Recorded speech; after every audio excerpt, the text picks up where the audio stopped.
Hello. Yes. Yes, sir. You, sir. Uh, uh,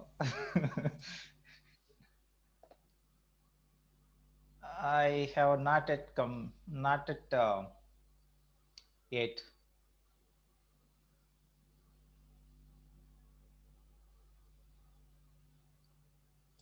Right? Okay, shall we continue with the class? Good afternoon, all. Yesterday,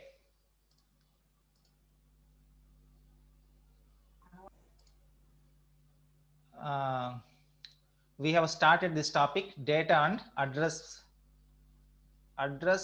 bus. There should be bus here, address bus concepts.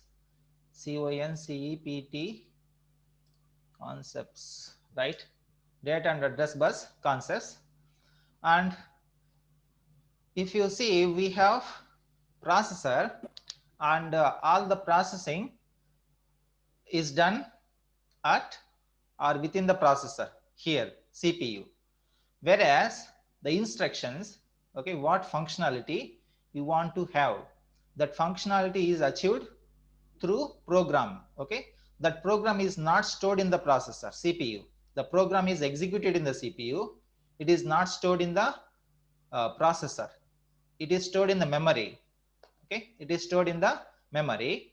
And also sometimes we process the input signal. Okay, input signal, and after that input signal is being processed in the CPU, that is given to the output devices. Okay, output devices. So those input devices and output devices are not directly connected to the processor. They are connected to input and output circuits. Okay, input and output.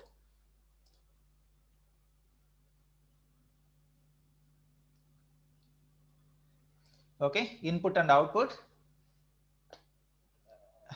It is input and output mechanism or circuit which forms a bridge between CPU and the input sensors and output actuators or output devices, right? Now, see how CPU communicates with memory and also with input and output devices. Communicates means shares data. It sends data and it receives data. For that, it uses three types of buses. Bus here means group of wires. Okay, group of wires. They carry electrical signal, either 1 or 0. These are all digital signals. Okay, and we have three buses. They are called, the first one, thick blue, is data bus. The light blue is address bus. Even lighter, okay, it is control bus, right? There are three buses, and they are named so they are named depending on what type of data these buses are carried. These buses are used to carry. Okay, data bus, here it is a data bus which is generally carries data. Okay, it may be a pure data or a program. Next, address, this bus is used to carry the address. Okay, address, what address? Every memory, means memory is divided into locations where each location is have some address. Now CPU wants to read some data. Now what, from which location, that is the question. Okay, first of all, it places the CPU places the address in the address bus. Okay, and then it reads the data present in that location. Like that, this read operation happens, takes place. Okay, and there are many sensors connected to this processor. Now processor wants to take the data from which input device. Okay, that also will happen through address bus. Okay, each input device is given one address. Like we have GPIO, general purpose input output ports. Okay, GPIO ports are connected here. Each GPIO is given one address. Now CPU tells I want the signal from this address. Okay, like that. So this is the address. And control bus contains these control signals like Is it a read operation or write operation? CPU reads the data from the memory or CPU writes the data to the memory. Okay. CPU reads the data from the input device. CPU writes the data to the output device. Okay. If it is reading, it places the read signal in this control bus. If it is a write operation, it places write signal in the control bus. Read, write are nothing but zeros and ones. Okay. Whatever the signal we may talk about, ultimately it breaks down to zeros and ones, right? And we have also arrow marks. In some cases we have single headed arrow mark. In other cases we have double sided arrow mark. See, there is a data bus is given, double sided arrow mark means CPU can read the data and also it writes the data to either memory or input and output, right?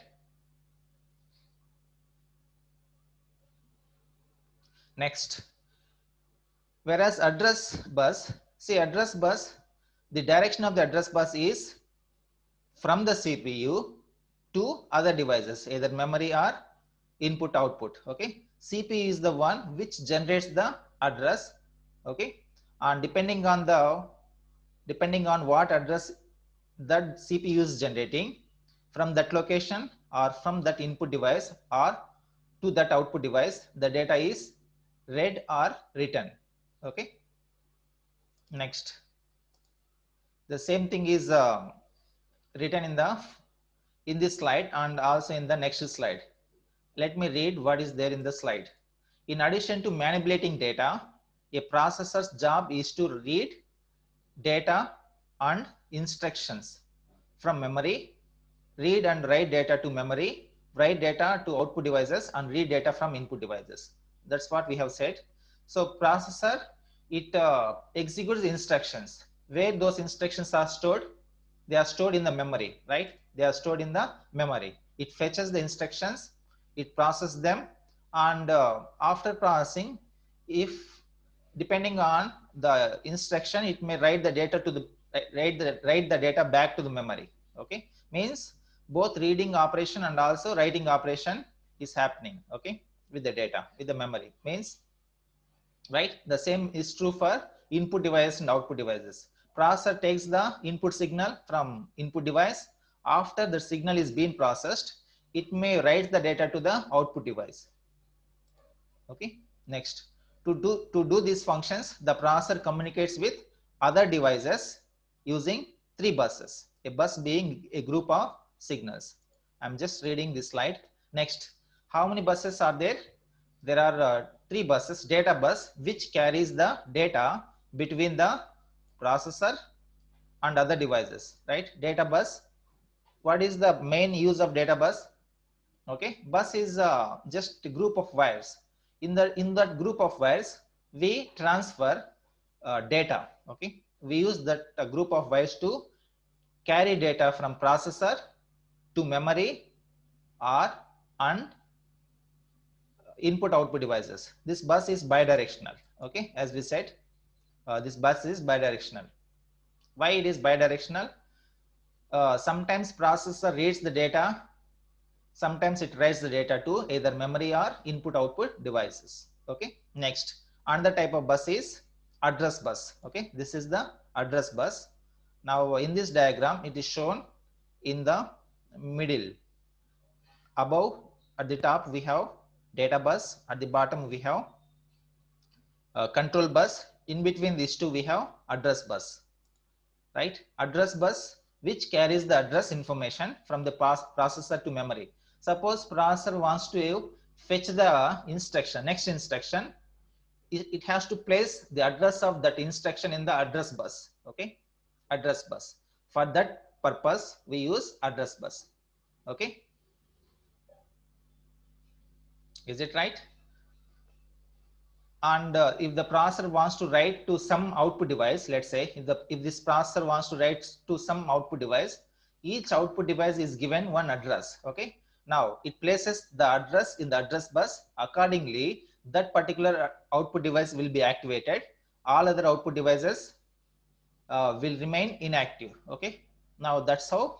After that, now it places the data in the data bus. Now that particular output device will be given the data which is being placed in the data bus. That's how the communication takes place between CPU, memory, and input output devices. Next one is control bus. Now what is the use of control bus? Suppose CPU wants to read the instructions from the memory. Okay, read instructions from the memory. What type of operation is this? Read operation or write operation? Read operation. Sometimes CPU wants to write some data to the memory. What type of operation is that? Write operation.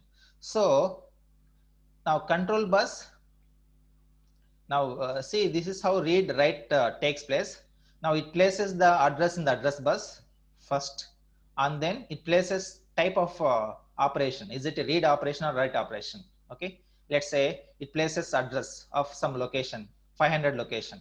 500 location is activated. Now if you place read operation here, the data which is stored in the location 500 will be read by the processor.